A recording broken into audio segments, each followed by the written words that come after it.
పడి మెట్ల పైకెక్కి గుడికేగు భక్తులకు ఎదురొచ్చే బంగారు స్వామి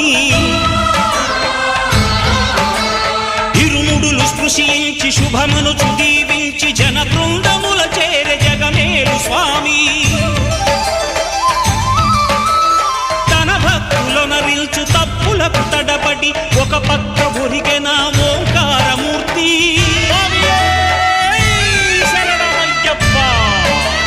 స్వాములందరూ తనకు సాయము కాగా ధీమంతుడై లేచే ఆ కన్య స్వామి